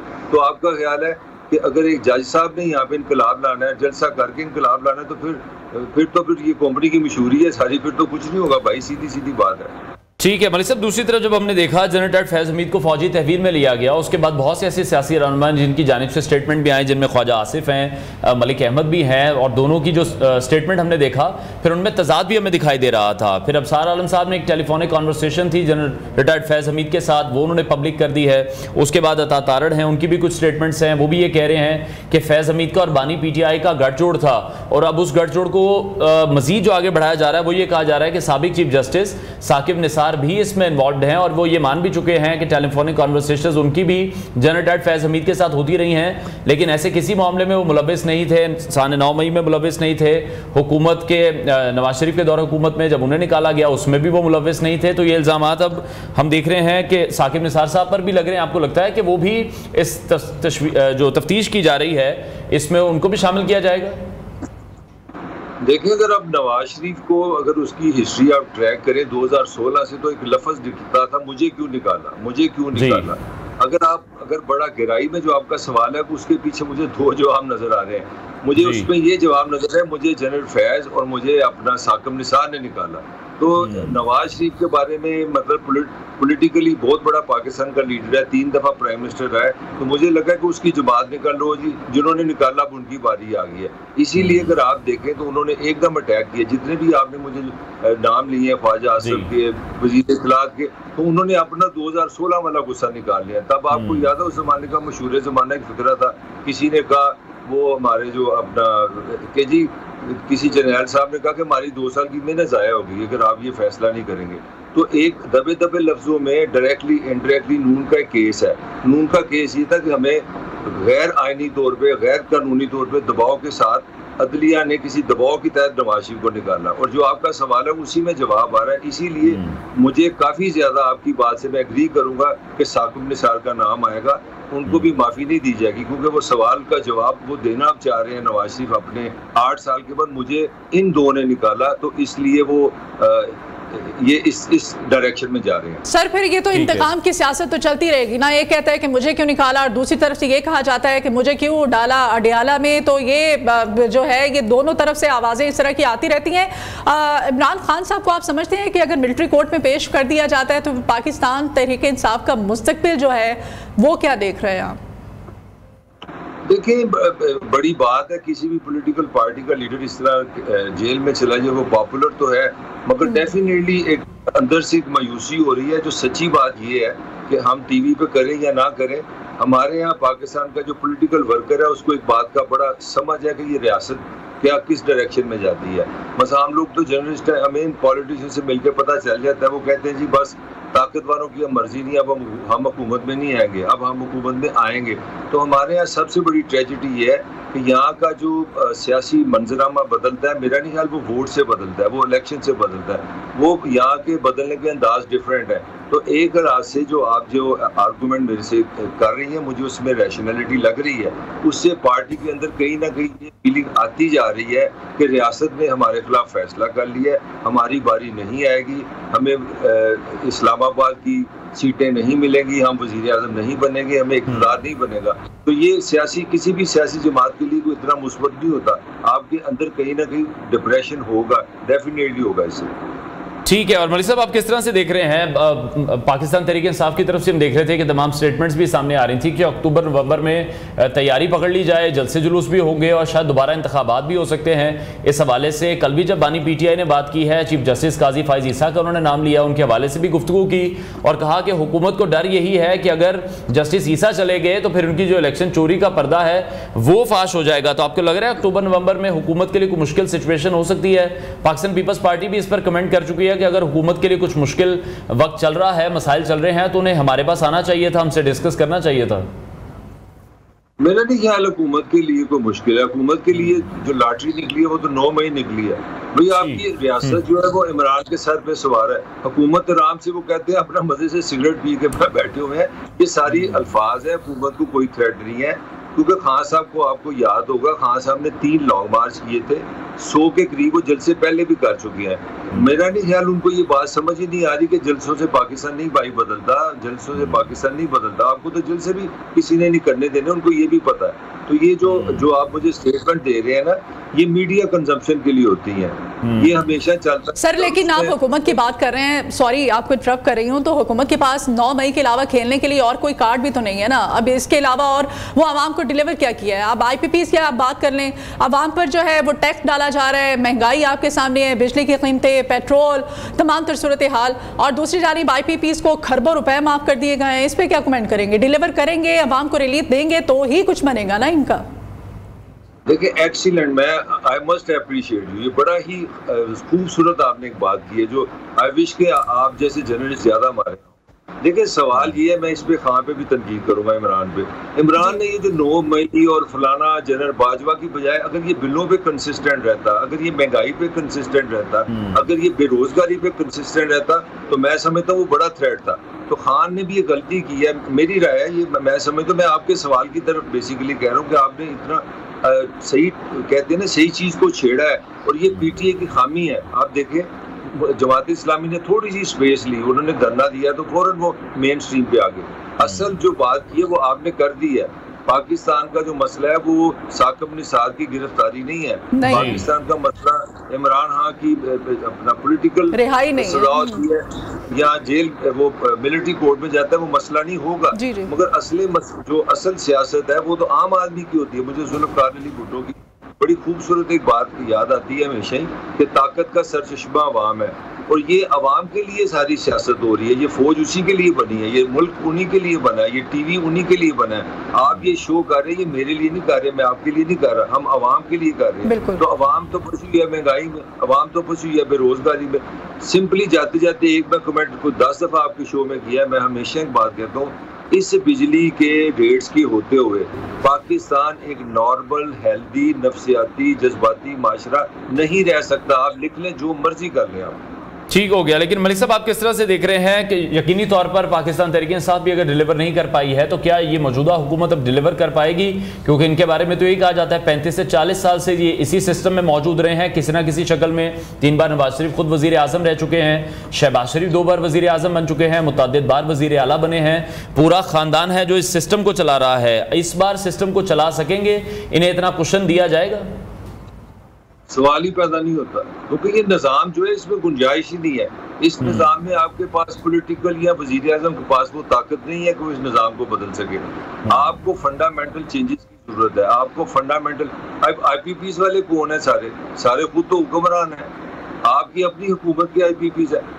आप खुद जो आप 25,000 अरब रुपया 25,000 अरब से ही आप रियासत चलाते हैं।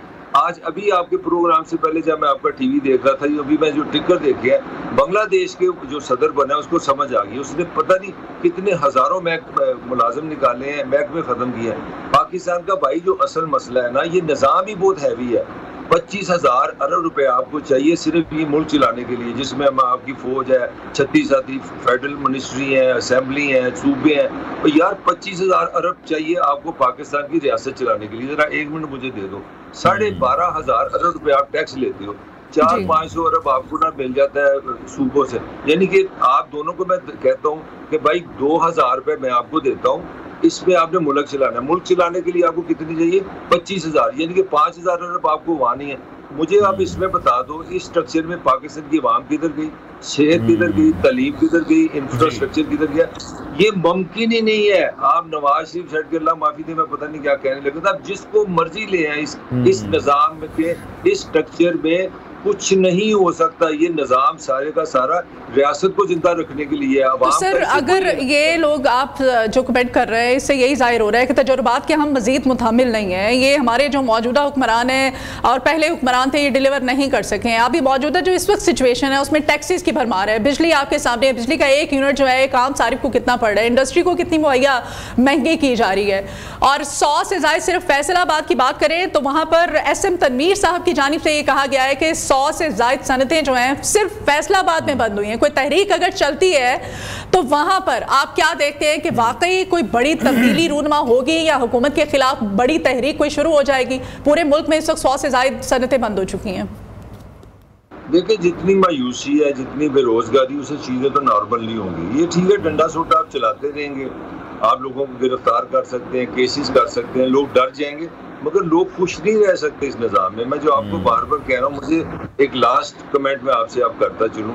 आपकी जो आमदनी है तकरीबन 1,500 या 2,000 डॉलर है साल की। मैं इंटरनेशनल स्टैंडर्ड की बात करूँ, अमेरिका की मैं पढ़ा था 90,000 डॉलर है। अब 90,000 डॉलर की जो सोसाइटी है, वो पेट्रोल जितने का लेता है, प्रोग्राम ब्रेक हो तो उसमें कैलकुलेट कर लें, वो एग्जैक्टली पाकिस्तान की कीमत है जितने का आप पेट्रोल ले रहे हैं। जितने का बिजली का बिल देते हैं, वो अमेरिका में जो, अगर आप अल्लाह करे आप न्यूयॉर्क जाके 1 महीना रहे, तो वो बिल आपका डॉलर में इतने का होगा। मुझे आप दोनों से एक सवाल है, मुझे कोई दुनिया की सैनिटी बता दें कि पाकिस्तानी जो पाकिस्तान में रहते हैं कमाते रुपीज में हैं और बिजली का बिल डॉलर में दें, और जो पेट्रोल डलवाए वो डॉलर में डलवाए। पाकिस्तान नॉर्मल नहीं रह सकता भाई, नहीं रह सकता। सर, यकीन करें, जिनके पास सोर्सेज हैं, जिनके पास कुछ है, वो बेच बाज के यहाँ से जा रहे हैं। और आपके सामने रेशो नौजवानों की अगर खास तौर पे बात करें तो कितनी बड़ी तादाद में अभी माइग्रेशन हो चुकी है, मुल्क छोड़ के जा चुके हैं। बहुत शुक्रिया सर आपके वक्त के लिए। ताहिर मलिक साहब सीनियर तजियाकार हमारे साथ थे। और यहाँ पर अभी एक ब्रेक लेते हैं नाज़रीन, ब्रेक के बाद दोबारा हाजिर होंगे। हमारे साथ रहिए।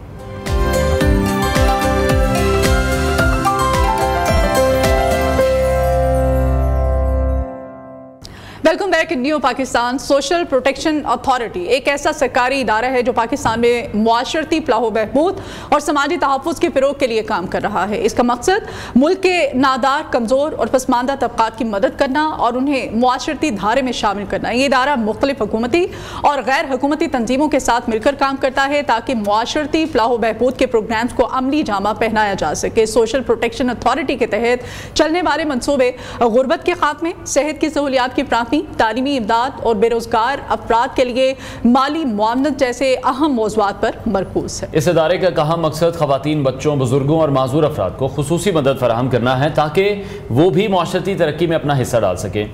इसके अलावा सोशल प्रोटेक्शन अथॉरिटी मुख्तलिफ तरबियती प्रोग्राम्स भी चलाती है जिनके ज़रिए लोगों को हुनरमंद बनाया जाता है और उन्हें रोज़गार के मौक़े फराहम किए जाते हैं।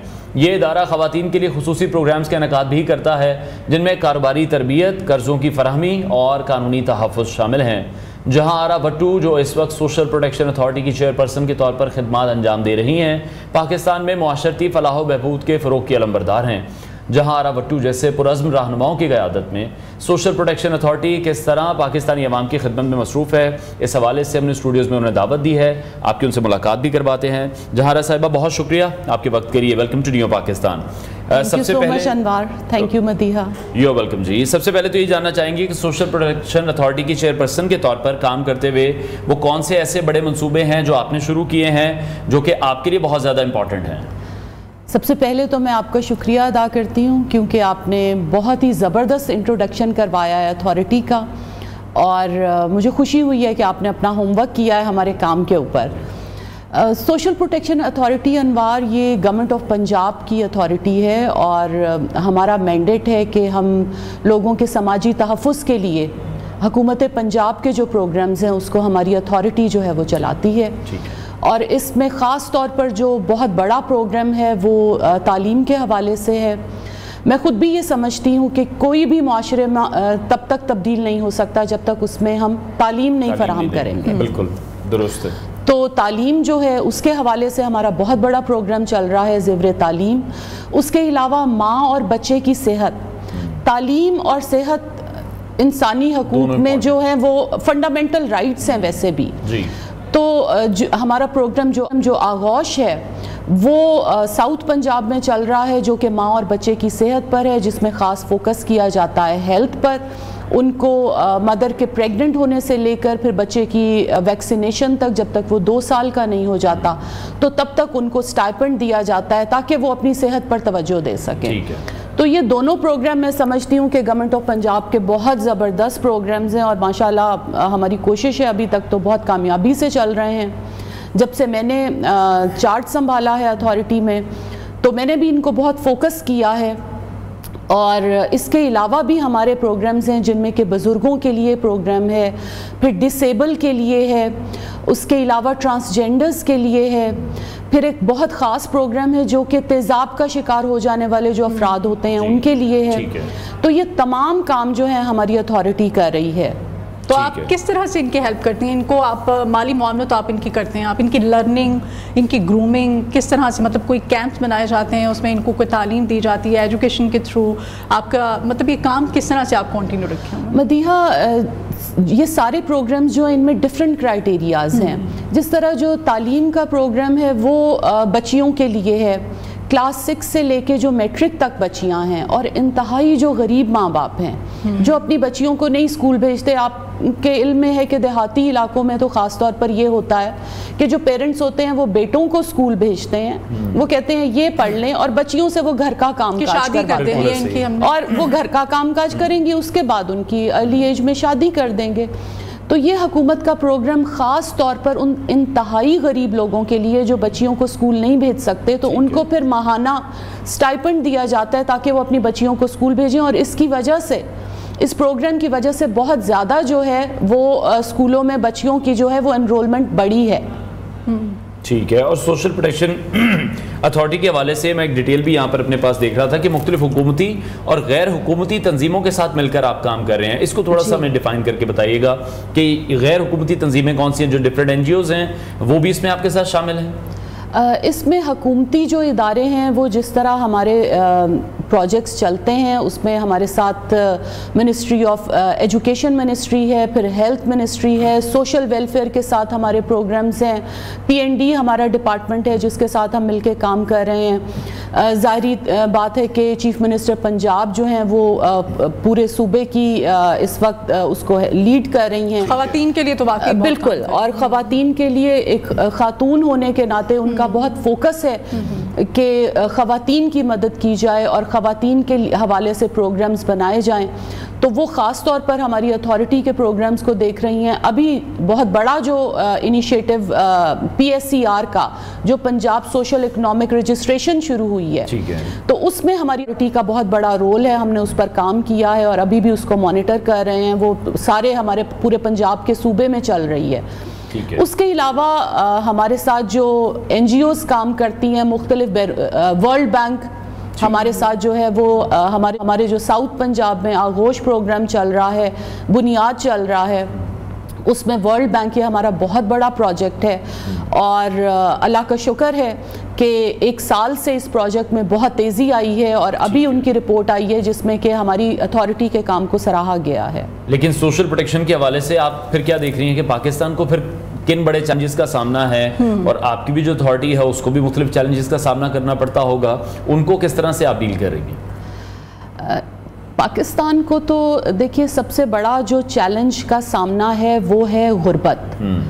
गुर्बत की हम जो लाइन है वो हमारे पाकिस्तान में कितने ही लोग हैं जो कि गुर्बत की लाइन से नीचे ज़िंदगी गुजार रहे हैं। और मैं ये समझती हूँ कि सबसे बड़ा जो चैलेंज है वो एजुकेशन का है।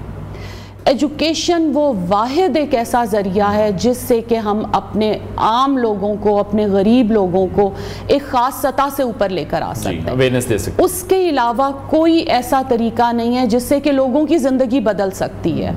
सिर्फ एजुकेशन ही एक ऐसी चीज़ है जिससे किसी गरीब का बच्चा, जिससे किसी आम शख्स का बच्चा जो है वो डॉक्टर बन सकता है, वो इंजीनियर बन सकता है, वो टीचर बन सकता है, वो हमारी तरह पॉलिटिशियन भी बन सकता है, वो किसी अथॉरिटी का चेयरपर्सन भी बन सकता है। तो सिर्फ एजुकेशन है जो माशरे को तब्दील कर सकती है। और मैं ये समझती हूँ कि हमें, हमारी अथॉरिटी को और गवर्नमेंट ऑफ पाकिस्तान को और पंजाब को फोकस करना चाहिए तालीम के ऊपर। अच्छा, ख़वातीन के क्राइटेरिया की तरफ थोड़ा आ जाते हैं। ख़वातीन के लिए क्या, किस तरह से आप काम करिए? जैसे आपने बताया था अभी कि तेज़ाब गर्दी की जो शिकार ख़वातीन होती हैं, कोई शेल्टर होम्स भी आप बनाते हैं, उनकी किस तरह से माली मुआवनत के अलावा और किस तरह से आप उनकी मदद करती हैं?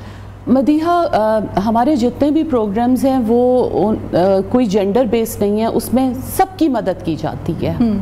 अगर एक PMT स्कोर उसको कहते हैं जो कि गुर्बत का स्कोर है, अगर वो शख्स गुर्बत के उस स्कोर में फॉल कर रहा है तो फिर पंजाब सोशल प्रोटेक्शन अथॉरिटी वो ये नहीं देखती कि उसका जेंडर क्या है, वो ये नहीं देखती है कि उसका पॉलिटिकल अफिलिएशन क्या है।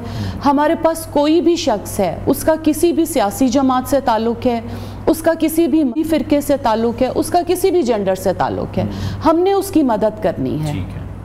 और जहाँ तक आपने सवाल किया है ख़वातीन के हवाले से, जो हमारा नई ज़िंदगी प्रोग्राम है, तो ये जब मेरी अपॉइंटमेंट हुई तो मुझे इस प्रोग्राम के बारे में बताया गया, तो मैंने हॉस्पिटल का विज़िट किया। उस वक्त एक बच्ची पर तेज़ाब फेंका गया था। तो आप यकीन करें कि ये प्रोग्राम मेरे दिल के बहुत करीब है, क्योंकि ज़्यादातर जो मैंने देखा है वो ये होता है कि ये तेज़ाब लड़कियों पर फेंका जाता है, ख़वातीन पर फेंका जाता है।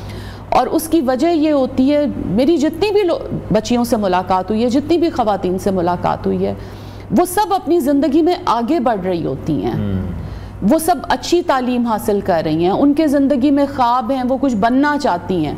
तो उनकी ज़िंदगी को रोकने के लिए, बिल्कुल बर्बाद करने के लिए, बिल्कुल तबाह करने के लिए उन पर तेज़ाब फेंका जाता है। तो ये मैं समझती हूँ कि किसी को मार देना एक और बात है, लेकिन किसी की ज़िंदगी को जीते जी उसको मार देना ये बहुत बड़ा जुल्म है। तो इसके ऊपर हमने अल्हम्दुलिल्लाह बहुत काम किया है और ये मेरा फोकस प्रोग्राम है। इसमें मैंने ख़ुद ज़ाती तवज्जो दी है। हमने हमारा जो प्रोग्राम है उसके साथ हमारे बर्न सेंटर्स हैं जहाँ पर ये पूरे पंजाब में चल रहा है। उसके अलावा ये प्रोग्राम वाहिद पाकिस्तान का प्रोग्राम है कि पूरे पाकिस्तान में से अगर हमारे इन बर्न सेंटर्स में कोई भी पेशेंट आ जाएगा कहीं से भी तो उसका हम इलाज करवाएंगे। ठीक है जी। दो चीज़ों का आपने डिस्कस किया। सबसे पहले एक तो हम बात कर रहे थे तालीम के हवाले से, एक हम बात कर रहे थे सेहत के हवाले से। तालीम के शोबे भी हम देखते हैं, अनफॉर्चुनेट है कि आज हमारा जो नौजवान है उसके पास डिग्री तो मौजूद है लेकिन उसके पास फिर कोई हुनर नहीं होता। हुनर के लिए, स्किलफुल लोगों के लिए वो क्या काम किए जा रहे हैं ताकि वो भी लोगों को हम गाइड कर सकें? क्योंकि जैसे कि हम आपके इस सारी जो हमने वर्किंग की उसमें भी हम देख रहे थे कि बहुत से लोगों को हुनरमंद बनाने के लिए काम किए जा रहे हैं। तो उन्हें क्या कुछ सिखाया जा रहा है? ख़वातीन के लिए क्या सिखाया जा रहा है, मर्दों को क्या सिखाया जा रहा है? अच्छा, इसमें नई ज़िंदगी का जो हमारा प्रोग्राम है उसमें हमने शुरू किया है कि जो ख़वातीन या जो अफराद ठीक हो जाते हैं उसके बाद उनको रिहैबिलिटेशन की ज़रूरत होती है, उसके बाद उनको काउंसलिंग की ज़रूरत होती है और फिर हमारी कोशिश है कि वो ज़िंदगी के धारे में उनको इस तरह लाया जाए कि उनको कोई किसी जगह पे इंटर्नशिप करवाई जाए, उनको कहीं पर जॉब दी जाए, तो उस पर हमने काम किया है। उसके अलावा हमारा साउथ पंजाब में प्रोग्राम है जो कि ख़ास तौर पर लोगों को कर्जा जात देते हैं छोटे कारोबार करने के लिए। तो वो लोग जो कि बड़े कारोबार नहीं कर सकते, छोटे छोटे उनको बिजनेसेस करने के लिए उनको कर्जा दिया जाता है, जिससे कि वो अपना कोई शॉप खोल सकते हैं, कोई छोटा काम कर सकते हैं, ताकि वो भी इज्जत की जिंदगी में। आपके क्या प्लान्स हैं, आपके विजन के अकॉर्डिंग जिस तरह से आप बता रहे हैं, आप क्या करना चाहेंगी मज़ीद?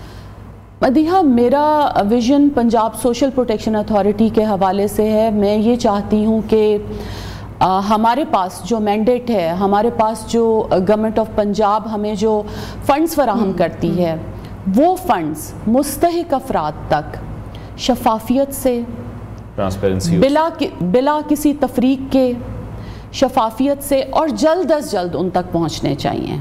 मेरा फोकस इस चीज़ पर है और इसके लिए मैं पूरे पंजाब के सारे डिस्ट्रिक्ट के विज़िट्स भी कर रही हूँ। अब तक अल्हम्दुलिल्लाह मैं तकरीबन 16 डिस्ट्रिक्ट विज़िट कर चुकी हूँ और बाकी भी जल्दी मुकम्मल करने वाली हूँ। जिस तरह से आप अपनी मसरूफियत भी बता रही हैं, आप ही एक वर्किंग वुमेन हैं, तो उसमें फिर घर को और ऑफिस को फिर आप किस तरह से मैनेज करती हैं? क्योंकि ख़वातीन के लिए ये बड़ी प्रॉब्लम होती है कि उन्होंने घर में भी प्रॉपर टाइम देना, अपनी फैमिली को भी, और अगर आप काम कर रही हैं तो काम को भी, जिस तरह से आप कर रही हैं। अच्छा, उसमें ये है कि मुझे लगता है कि जो वर्किंग वुमेन होती हैं वो घर की और बाहर की लाइफ, उनकी टाइम मैनेजमेंट ज़्यादा अच्छी होती है। ठीक है। हाँ, मेरा अपना ये ख्याल है कि जब आप काम कर रहे होते हो तो आप एक उस मोड में आ जाते हो कि आपकी चीज़ों की मैनेजमेंट ज़्यादा अच्छी हो जाती है।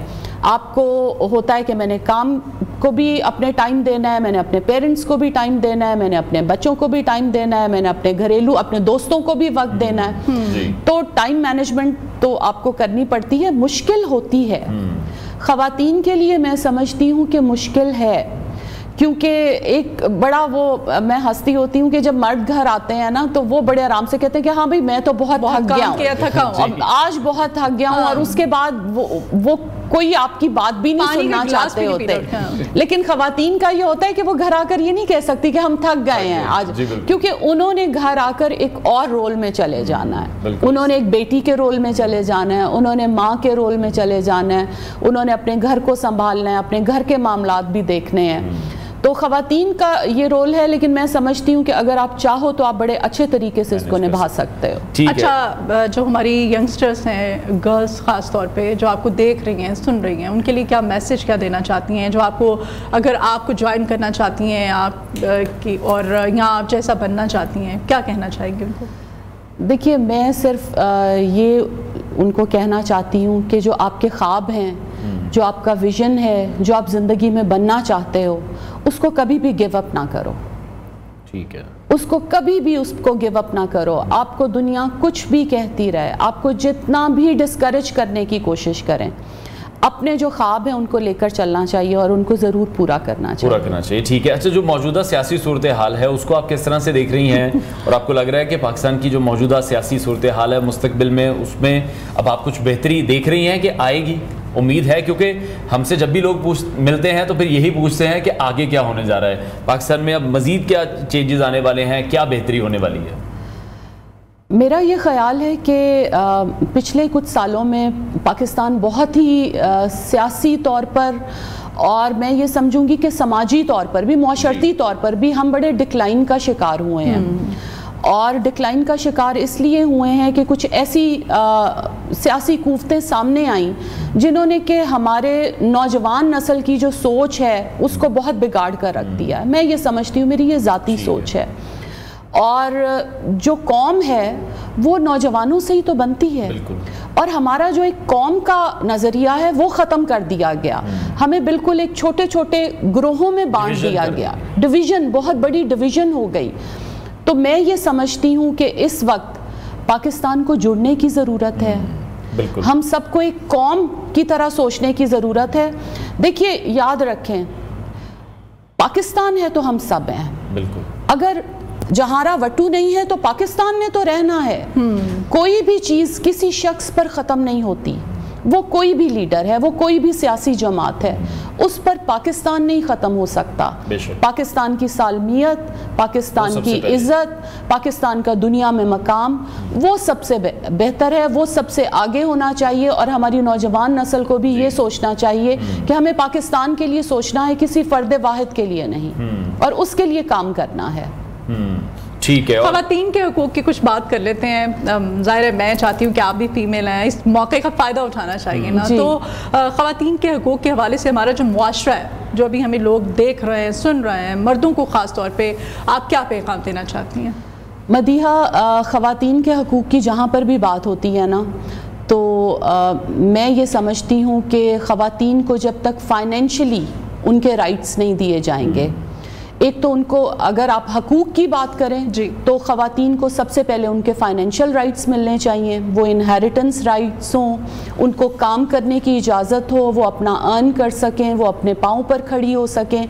ये सबसे बड़ी इंडिपेंडेंस है ख़वातीन के लिए, और कोई इंडिपेंडेंस मायने नहीं रखती। अगर आप फाइनेंशियली इंडिपेंडेंट नहीं हैं, आपने अपना हाथ फैलाया हुआ है किसी दूसरे शख्स के आगे, तो आपकी तो इज़्ज़त नफ्स मजरूह होती रहती है। बिल्कुल, आपकी हर वक्त इज़्ज़त नफ्स मजरूह होती है। अगर आप इज़्ज़त की ज़िंदगी गुजारना चाहते हैं तो आपको सबसे पहले फाइनेंशियली इंडिपेंडेंट होना चाहिए, और बाकी ऐसी औरतों को सपोर्ट भी करना चाहिए, हमारे मर्द हज़रात, चाहे वो किसी भी हमारी शक्ल में हमारे साथ सोसाइटी में मौजूद है। जो ख़वातीन आपको अप्रोच करना चाहती हैं, उनको ज़रूरत है इस वक्त आपकी अथॉरिटी को, आप तक पहुँचना चाहती हैं, आप किस तरह से, मतलब कोई तशखीर नहीं की जाती, एक दफ़ा ऐड चलाया जाता है, उसके बाद दैट्स इट। अब लोगों को पता नहीं है कि अप्रोच कैसे करना है, आपकी अथॉरिटी को हेल्प किस तरह से लेनी है, पहुंचना कैसे, जो प्रोग्राम है उसको कैसे बढ़ाया जा रहा है? मदीहा, एक तो ये है कि जो अप्रोच है, क्योंकि मैं एक मेरा पॉलिटिकल बैकग्राउंड है और मेरी कोशिश होती है कि मैं सिर्फ सरकारी दफ्तर में बैठकर काम ना करूं, मैं खुद लोगों तक पहुंचूं। जो लोग मुझ तक नहीं आ सकते, मैं उन तक खुद पहुंचूं। इसीलिए मैंने सारे इजला के दौरे अपने शुरू किए हुए हैं। मैं खुद वहां पर जाती हूं, मैं खुद लोगों से मिलती हूं। जो हमारे तालीम का प्रोग्राम है उसमें पेरेंट्स से मैंने मुलाकात की है। मैं सब लोगों से वहाँ पर खुद जाकर मिलती हूँ, उनके ग्रीवेंसेस सुनती हूँ, उनको वहीं पर इंस्ट्रक्शंस देती हूँ कि हम क्या बेहतरी ला सकते हैं। मैंने डीसीज़ के साथ मुलाकातें की हैं, तमाम इजला के। उनको मैंने कहा है कि आप ओनरशिप लें हुकूमत के प्रोग्राम्स की, क्योंकि जब तक local government, local administration ownership नहीं लेती, चीज़ें ठीक नहीं चल सकती हैं। तो मैं तो खुद लोगों तक जाती हूँ। मेरी कोशिश है कि मैं खुद लोगों तक पहुँचूँ, खुद उनसे मिलूँ, खुद उनकी बात सुनूँ। ठीक है, बहुत शुक्रिया चेयरपर्सन सोशल प्रोटेक्शन अथॉरिटी जहां भट्टू साहिबा हमारे साथ इन कॉन्वर्सेशन थी। नाज़रीन, प्रोग्राम का वक्त खत्म हुआ है, इंशाल्लाह कल फिर आपसे मुलाकात करेंगे। अपना बहुत सारा ख्याल रखिए, इजाज़त दीजिए, अल्लाह हाफ़िज़।